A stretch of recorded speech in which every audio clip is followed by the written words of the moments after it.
L'obstacle à notre salut, c'est notre refus de Dieu. L'obstacle à notre bénédiction, c'est notre manque de foi. Vous comprenez?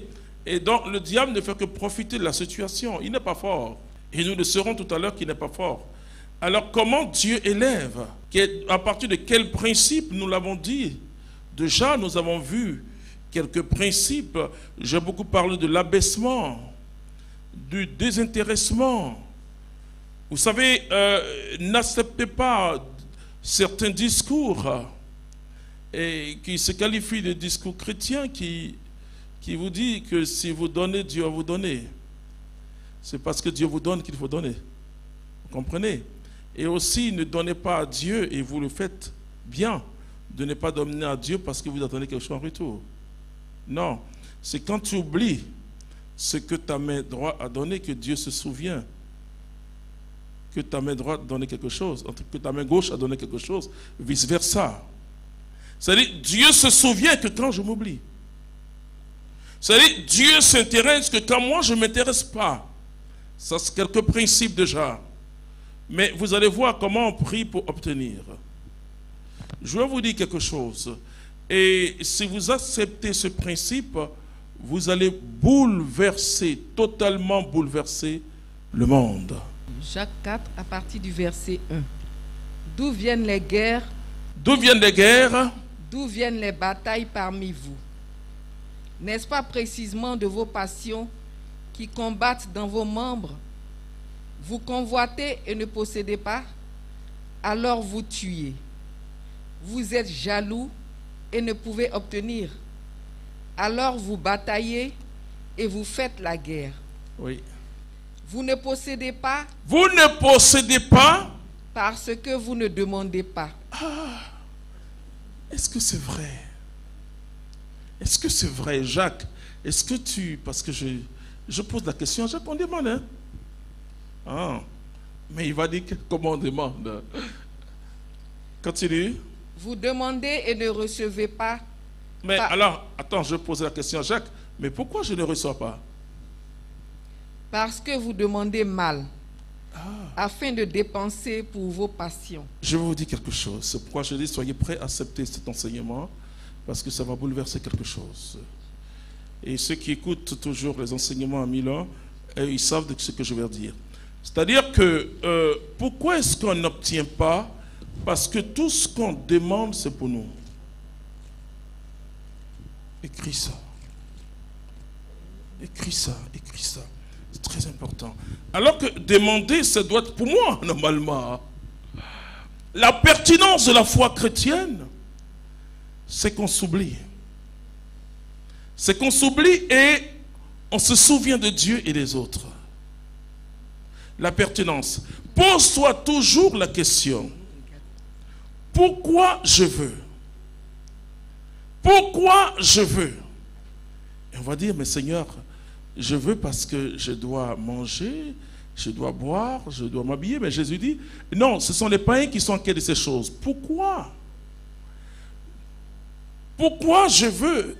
Est-ce que c'est moi qui demande ou c'est l'Esprit Saint qui me pousse à demander?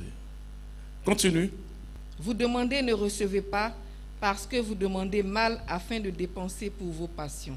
Donc tu vas partir dans Romains chapitre 8, Romains chapitre 8 à partir du verset 26 et 27. Et nous allons comprendre que l'abaissement normalement nous conduit à l'élévation en Dieu. Mais vous allez voir quel type d'élévation il s'agit. Et comment Jésus élève. Et je veux que tu sois élevé. Je veux que tu sois élevé. Vous savez, il y a des choses que vous n'avez pas besoin de demander à Dieu, il faut le faire. Vous voulez faire du commerce, ok? Ce qui est important, c'est de savoir la motivation. Est-ce que ma motivation est bonne? Si ma motivation est bonne, c'est que c'est l'Esprit Saint qui m'a poussé. Alors, j'entre dans ce que j'appelle la normalité. J'ai peut-être un coach qui va vraiment me coacher, comme on dit, me former dans le business que je vais entreprendre.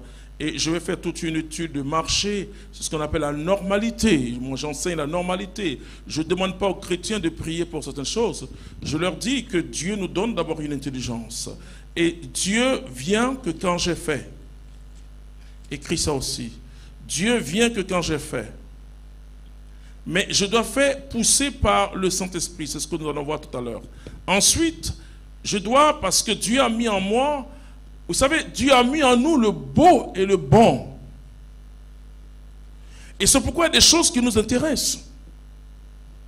Et donc, je vais faire quelque chose de bon. Et donc, si je suis une coiffeuse, je vais vraiment me former d'abord. Hein. Ensuite, je dois avoir un très beau salon, même s'il est modeste. Mais il doit être bien propre. Et le client doit être content. C'est ce que j'appelle l'excellence. C'est quand Dieu a vu ça que mon Dieu à moi intervient. Mais qu'est-ce que les chrétiens disent?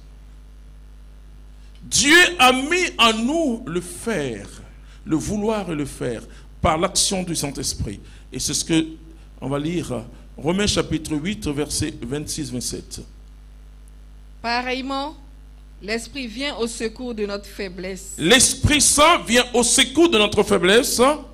Car nous ne savons que demander. Vous voyez, ça fait déjà deux choses, deux paroles où on nous dit ici, dans cette salle, et ceux qui nous suivent, que nous ne savons pas ce qu'il faut demander à Dieu. Continue. Car nous ne savons que demander pour prier comme il faut. Mais l'Esprit lui-même intercède pour nous en des gémissements ineffables.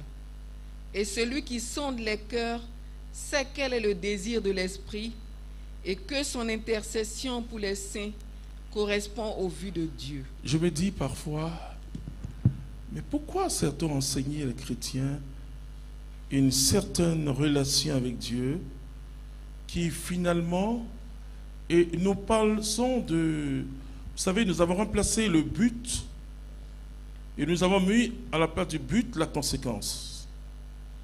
On dit aux gens, prie, Dieu va te donner ça. Mais Dieu te donne d'abord la vie éternelle. Et c'est ce que tu dois chercher. La vie, et quand la vie Zoé est en toi, tout coule.